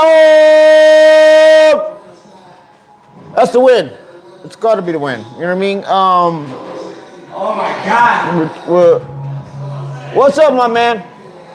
You all right? Who the fuck said that? Me. I said that shit. You all right? Oh my God, dude. Oh, okay. See, I always got like motherfucking drunken motherfuckers around me that be talking shit. Whatever though. Man, it is what it is. Anyway, we're talking about Bruno Pieta versus Aliskerov. I've got to go with Pieta. Like he's fought recently. Again, that's where my shit stands. Like, if you fought last year, but you didn't fight this year, you fucking got that ring rust, and I'm never gonna allow my picks to bet on ring rust because you guys have been fighting at either 70% or 80% or whatever it is, but you're not fighting at that 110%. It's a different thing. It's a different animal. So that being said, I've got to go with a Pieta all day. I understand, like, there's like the strength of schedule and there's like certain mitigating fucking circumstances, but if you're not fighting, you're getting slower. You know what I mean? Funny thing, like, and I'll even equate it to this, right? I've been in a fight recently, not like a sanctioned fight, not like an amateur fight, none of that shit, but it's like actual fight. But like the week before, me and my homie kind of like little sparring, so to speak. You know what I mean? And that shit had me ready for the next week. And like, had he not done that, I'd probably been K'd or like bad things would have happened. So again, I always believe in keeping yourself. If you stay ready, you ain't gotta get ready. Preach. So that being said, I ain't even gonna lie, y'all. That's probably the hardest and fastest I've tried to push a piss out of my body in my life, because I truly thought for a second my brother was about to have to take off on a motherfucker. Because literally, as I'm making my way to the restroom, I see a dude make his way downstairs, literally like taking his shirt off and just like kind of acting a little bit fucking, you know, wily. And I'm like, oh, this is gonna, but the piss is already at the front door, so I can't go anywhere. I have to go take this fucking piss real quick. But I was like, oh no, this could get, you know, interesting real quick. And as I'm in the bathroom, I'm hearing bro say, are you all right? And I hear kind of homeboy have a retort, and I'm like, oh, it don't sound like the right retort, because my brother just had to ask him if he's all right again. This could get dicey real quick. But luckily, it seemed like homeboy got his wits about him and took his ass back upstairs, and all is well within the world. yeah. But yeah, like, my brother just fucking had a 7v1, and fucking, as you can see, doesn't necessarily look like that took place. So, you know, that says it all. And I I just didn't want that to be the same fate for a 1v1. 1v1. And this dude didn't look like he was fucking 1v1 he material. didn't look like he was. You'd be surprised. He didn't look like V1 anything. Like 1v0. Yeah, like 1v beer. That's what it is right there. He with was gonna die by a beer, yo. But understand. all is well. We all good. Twan Lorenzo, that's why I fucks with y'all. Good old fist fights. Let's go. One time. Let's go. So, moving on. Vieira is the winner, just so you know where we're at, whatever. Go ahead. Most def. Moving on to the next matchup on this main card. We got a flyweight bout between Asu Almabayev going up against Charles Johnson. We got Almabayev coming in. They are 6-1 in the UFC, 23-3 overall, and are 4-1 in their last 5. We got Charles Johnson. They are 8-6 in the UFC, 19-8 overall, and 3-2 in their last 5 matchups. I'm gonna be going with Charles Johnson in this one by KO. They're gonna be the older of the two by 3 years, bigger in stature and somewhat well-rounded in their skill set, but typically likes to strike if they have it their way.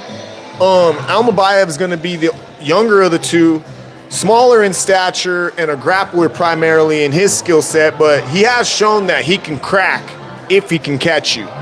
I'm going with Charles Johnson though because I feel like he's gonna bring the pressure. He's going to move around the cage, and he's definitely gonna have the edge in the hands. All he has to do is avoid the takedown and or just even any sort of type of grappling, whether it's clinching up against the fence or anything like that, and he should be good to go.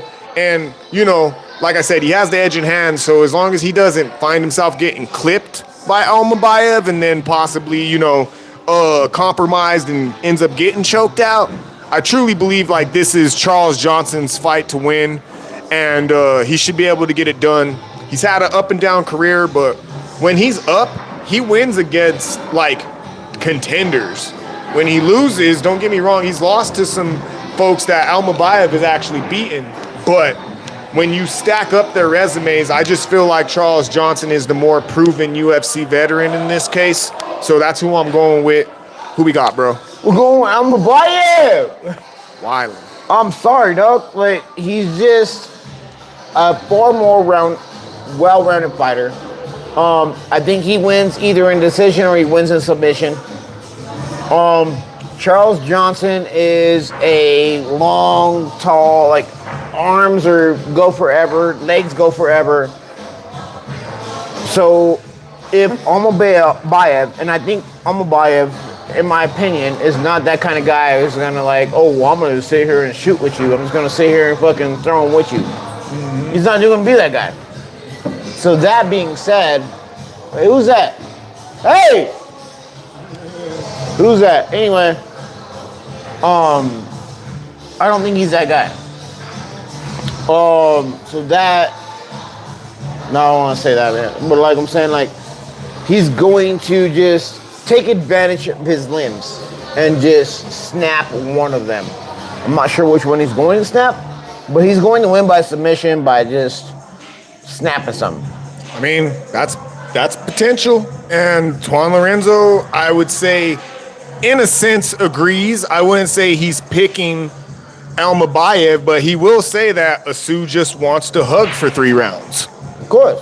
You know what I mean? But like, if he gets a chance to do the thing he wants to do, he's gonna like snap some shit. But he's also gonna it might be boring. It could be very, very boring where he's just riding the back. He's just, you know what I mean, doing all the extra clinch shit and then like all the hands are moving the way they're supposed to, whatever. It is what it is. But like, he's going to win that fight. Twan Lorenzo also says, give me energy by decision. So he's going with Charles Johnson as well. Let go. All right, y'all. Now moving on to the co-main event of this card. Oh, I'm sorry. I'm tripping. The featured bout of this main card. We have Nazim Sadykhov going up against Matheus Camilo in a lightweight matchup. We got Sadykhov coming in. They are 4-1 in the UFC, 11-2 with 1 draw overall, and are 3-1 with that 1 draw in their last 5 bouts. We got Camilo coming in. They are 1-1 in the UFC, 10-3 overall, and are 4-3 in their last 5 bouts. I'm gonna be going with Sadykhov. Decision or KO in this one. They're gonna be the older of the two by 7 years and a striker primarily in their skill set. We got Camilo coming in younger and somewhat well-rounded in their skill set. I just feel like Sadykhov, he's just the more complete fighter. He's the better fighter. He can make it dirty if you want to go, get in the pocket with him, but he typically likes to, just keep it clean and, pick you apart.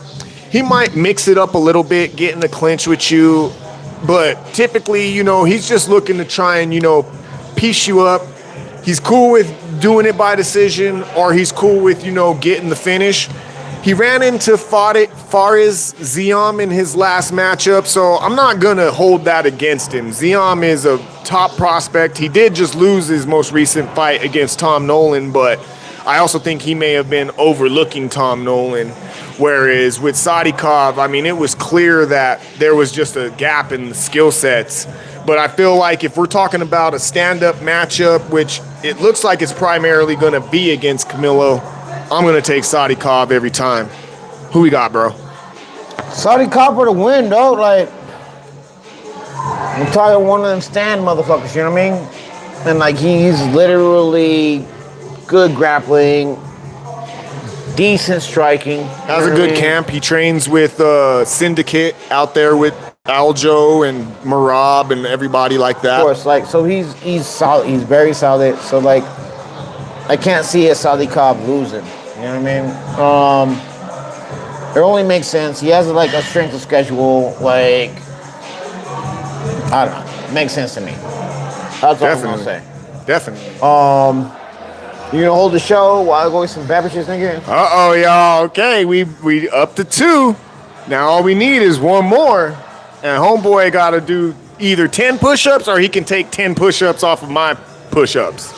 It's one of the two. I'm gonna take 10 of yours, you know what I mean? Because you already owe me 60 or something like that? 50. But then now because we betted on the last little card, the last little actual fight, and then we bet another 10 on who's gonna win. The card? It was 60. I want to say it was 60 push-ups. There was 50 push-ups for Manel Kopp and Horiguchi, just alone. Yeah. But you did win the card, so yeah, I'll give you 60. Bet. All right, so 50 of them things. If he leaves for a third time. For a third time. Yeah, Bet. Let's do it. So you're going with Sadykhov, though? Yes. Okay. Moving on to the co-main event, y'all. We got a middleweight matchup between Michel Pereira going up against Shara Magomedov. We got Pereira coming in. They are 10-5 in the UFC, 32-14 with 2 no contests overall, and 2-3 in their last 5 bouts. We got Magomedov coming in 5-1 in the UFC, 16-1 overall, and 4-1 in their last 5 bouts. I'm gonna be going with Magomedov in this one by KO or decision. They're going to be the slightly taller of the two, a striker primarily in their skill set. Michel Pereira is going to be slightly shorter and a striker primarily in their skill set. These two are both the same age and have the same reach. So reason why I'm going with Magomedov, I'm going to be honest actually. So this fight's going to go one of 2 ways, maybe one of 3 ways. One or the other is going to fucking starch one first round. Or one of them's gonna style on the other one until they either finish him or just, put the work in over 3 rounds, get it on the cards. Or this is gonna be fucking super boring and we're gonna see 2 labored motherfuckers by the end of this fight. But being that it's 3 rounds and these guys are more of your more animated strikers in all of UFC. I'm not even going to say in this division, but in the entirety of UFC, if you want to see 2 dudes that literally like to do some wild shit in terms of striking, this is your fight right here. Michel Pereira, he does backflips in the cage. He jumps off the cage. He does all kinds of shit that sometimes the referee doesn't even know if that shit's legal or not.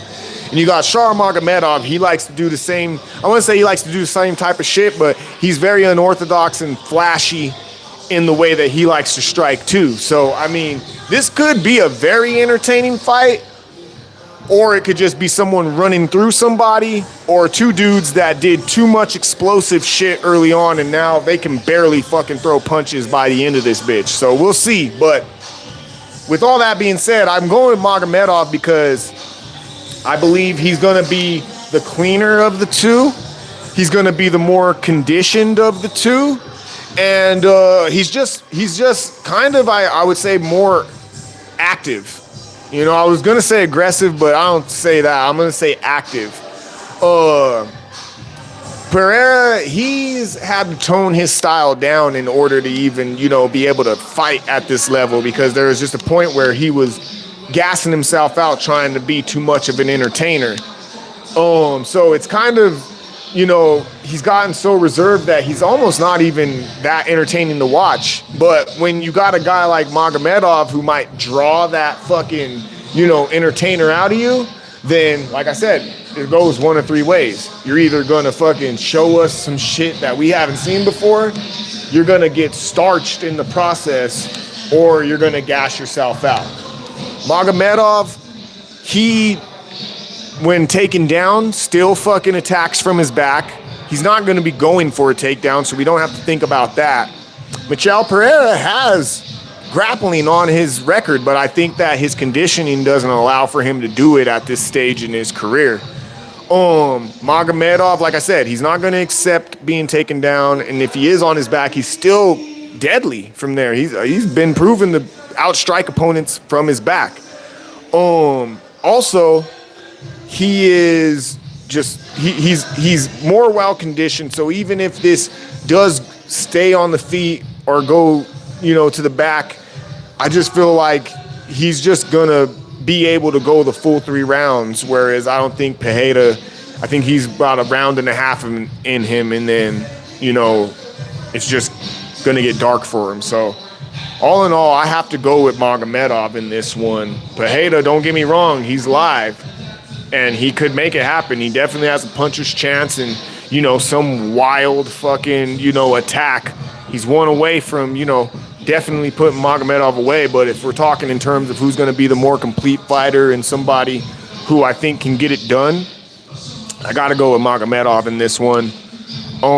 We got Michel Pereira going up against Shara Magomedov in the co-main event, bro. I picked Magomedov. Who you got? Oh, shit. Oh, that's 3. No, it's not. That's 3. No. What are you talking about? You sat down and then you got back up, homie. That's 3, dog. I didn't meet you, though. I didn't meet you. No, because what'd you do? You did this, and you were like, no, I didn't leave the table. No. You Fine. just sat there. We got it again, you got your 10. We got it all. We got it again, y'all. Man, whatever. Anyway, my shit even on. Okay, good. We're talking about Pereira and Magomedov, right? Yeah. Pereira for the win. Oh, Pereira's gonna get it. For real? Yes, of course he is. Oh, you wild. Like, look at this goofy. Like, okay, so we're talking about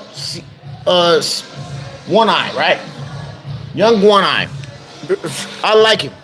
I really do like him. He's solid. Like, he has some weird spinning back fist shit he's done, all that shit, right? But Pereira is a fucking monster. And he's got 2 eyes. So that being said, like, he can see it coming from the left side or the right side, right? Like, my guy can't see both those. And I think, really, to be honest, okay, so I'm being an asshole. I understand I'm being an asshole.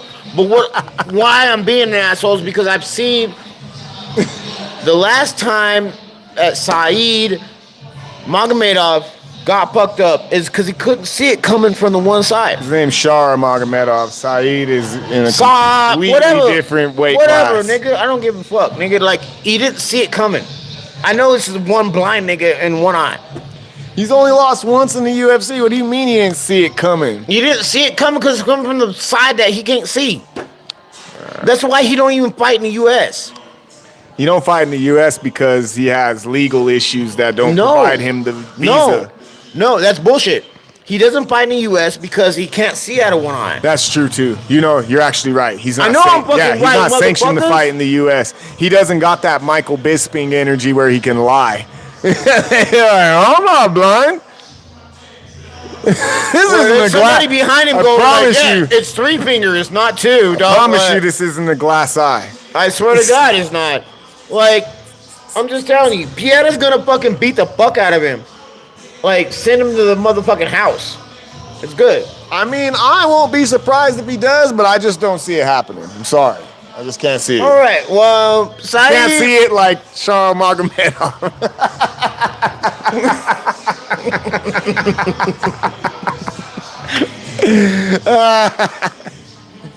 Y'all know what it is.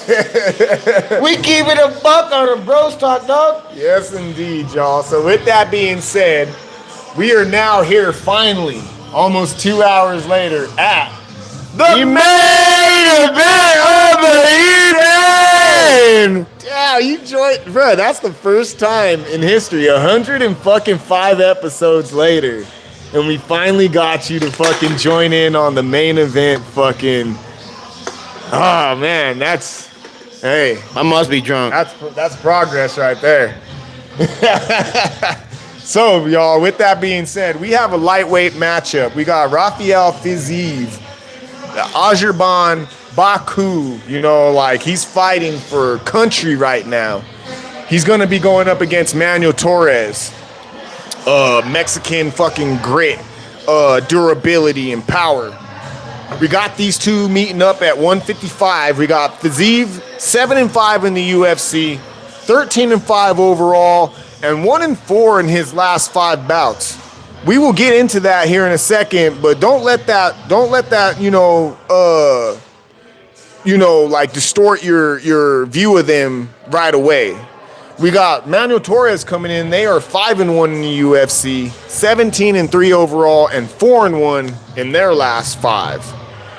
I'm gonna be going with Manuel Torres. I think I said this earlier in the matchup, and in pre-talks with my brother. This is probably the hardest fight on the card to call, in my opinion, because there's so many varying factors. You got Manuel Torres coming in. They're going to be the younger and bigger of the two and somewhat well-rounded in their skill set. You got Fiziev coming in. They're going to be older and smaller and I would say more of a striker primarily in their skill set. So this is, I guess, what you have to weigh. You got Manuel Torres, who on paper has more routes to victory than Fiziev. But you got Fiziev, who on paper has only faced stiff competition throughout the course of his career.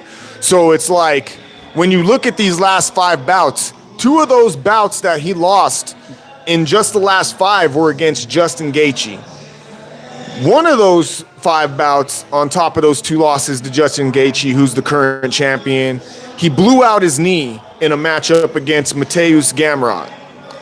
He bounces back from that. So check this out. He loses to Justin Gaethje, blows his knee out, returns on short notice to fight Justin Gaethje because he just needed a fight.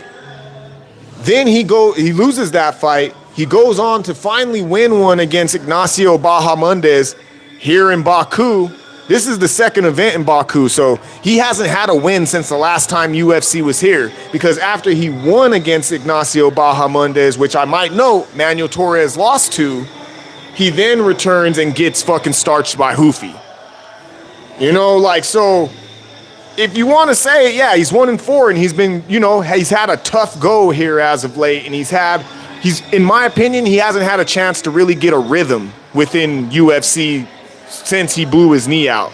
It's kind of been, too few and far between with the fighting. So I don't think he's been able to get a rhythm. This would actually be the first time that he's actually fought, in a rhythm, because this will be his first fight 4 months after his last fight, whereas before there's been lengthy amounts of time in between. So the reason why I have to go with Manuel Torres is he's the more active of the two. He has more routes to victory if he decides to make this an MMA match. And the only way that he could possibly lose if he decides to make this striking primarily with Fiziev, because Fiziev is dangerous. Don't get it twisted with his recent 5-bout record. he is a top player in this game, but I just think that he hasn't had a chance to really get his feet up underneath him, which at the end of the day just means that I have to go with Torres just with all of those fucking factors. But I won't be surprised if Fiziev wins. But I'm going with Torres. Torres is a new nigga. He's not part of the UFC game like that. You know what I mean? He was just walking in here. You know what I mean? He's just walking into the fucking pocket, trying to figure things out. Torres is solid. Torres is solid, but like Fiziev is seasoned. Yes. So there's no fucking way in my fucking mind that Fiziev doesn't just do what he's supposed to do. Obviously, that my brother just said, Torres is a little bit younger than him. We're talking 2 years. 2 years. We're talking about 32 to 40 or 34, right? Like, that shit really don't matter. You know what I mean? Like, age does matter. You know what I mean? In certain aspects, unless you're fucking. What's our guy? Jim Miller. Jim Miller. Unless you're fucking Jim Miller, the shit doesn't matter. You know what I mean? So there's that aspect of it and all. I really do believe that Fiziev handles fucking business. I don't think it's gonna go to a finish. And I will say, shouts out to the legendary Merch Shack? No. Cesar? But it's like legendary Cesar. show and Oh, the legendary sports show. legendary sports show, because motherfucking Cesar has a whole there's gonna be 6 to 7 finishes, and he has parlay. You guys haven't seen him. Luckily, we get that extra quick knowledge, but he thinks there's about 7 fucking fights that are not gonna finish, and I want to believe that this is one of them. I'm not sure though. Check this out, y'all. I'm gonna say this. Follow Bros Talk MMA on Instagram and send us a direct message letting us know you want to be a part of this thread. And we will include you in the thread with ourselves, Cesar Martin the Legend, and some of our other cohorts who are in there as well. And let's build a community, y'all. Absolutely. Let's build. Yeah, Tuan Lorenzo, you should be in that. Yeah, he's got Pereira by sub. Well, no, I'm not saying he has this, but he is pointing out that Pereira by sub is a plus 1,500 if he decides to fucking, mix the martial arts. And then a Torres decision is plus 1,400, and a submission by Torres is plus 1,100. So all things worth sprinkling a little bit of loot on. I would love to create a thread with you mean Tuan Lorenzo, Cesar, Darren, Cash Cole, Tyler Betts. Yes, and then MMA Mystic. MMA Mystic is fucking. You got to look at his channel. His channel, he's solid. He's been solid for a long time. He's been putting in work for a long time. Absolutely. Showing love too. He doesn't even have to. Like his platform is already established. He don't even have to come show us love, and he still does. So, shouts out to him. Absolutely. So, all of those things, I love all that shit. You know what I mean? Who are you going with though? Fiziev, go. Okay. For sure. Hey, I won't be surprised if he takes this one, to be totally honest. I'm going to take this with me so that I can submit our picks to the UFC predictions tracker. Make sure that you go check them out to see how we stack up against the rest of the field out here in the picks predictions field of MMA. You can tune in to him after every UFC event. If you have your own channel, I suggest that you email them. You can find it in their description. And he will log your picks and predictions for every fight card, UFC related, like he does for us. We've been working with him probably for about a year and about a couple years now.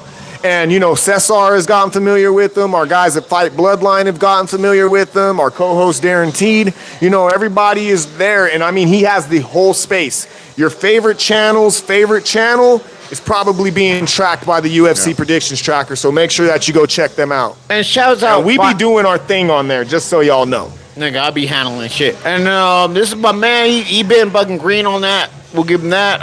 Yep. And then Fight Bone, you know what I mean? We fucks with them, of course. Yeah. Shouts out Cash Money. Of course. But Cash Cole. That wraps up our picks and predictions portion of this card. I would say we would go into some additional conversation, but I think we covered everything at the beginning of the show. So generally, I'm getting my motherfucking I'm the parlay god shit, but I'm not going to. You know why? Because I've got the parlay legend that you guys are gonna watch tomorrow, Friday, Yes. with my brother and him. Yes. Cesar Marin. I will not flake out this time. There you go. And we will be on tomorrow at 5 p.m. Mountain Time, 7 p.m. Eastern Time. We will be breaking down fights that will not go the distance on this card and build a parlay out of them. So make sure you tune in tomorrow to Props and Parlays with your boy Utica, featuring Cesar Marin, the legend. And we will be giving you all that information tomorrow. But, yeah, I mean, unless you got anything else, I guess it's outro time. Give me your monikers. Yes, indeed, y'all. This has been another episode of Bros Talk MMA. I'm your host, Utica, undeniably the illest cat around, a.k.a. Mr. Make This Pick Real Quick. Mr. a.k.a. Drop and Give Me 50 here in just a second. And I'm here with my co-host extraordinaire. Shouts out to my other co-host extraordinaire, bro-host extraordinaire, Guaranteed. But I'm here in the flesh with my bro-host extraordinaire.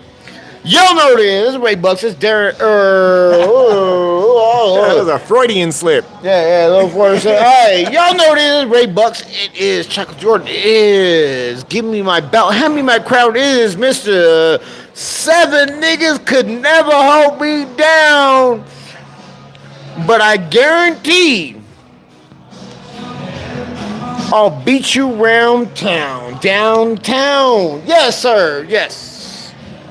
Yes, indeed, y'all. Don't get it twisted with the clips you usually see about Denver fights that take place downtown, because there's plenty of them that you can comb through. If you see one of us in one of them motherfuckers, hey, we're going to do you justice. I'm never losing. But with all that being said, y'all, this has been another episode of Bros Talk MMA. This is Utica, Ray Bucks. Happy betting. Good luck on the fights. Do you want to show me do these 50 real quick, or do we just end it out? Nah, you ain't gonna. I mean, I don't think the people want to see. Okay, let's. I mean, I smashed 50. I mean, I've done this before. Do you guys want to see the 50 or not? I'm gonna do them. Cause I'll do it. I'm gonna show it if you guys want to see the 50. I'm gonna do them right now, y'all. It's up to Ray though if he shows you.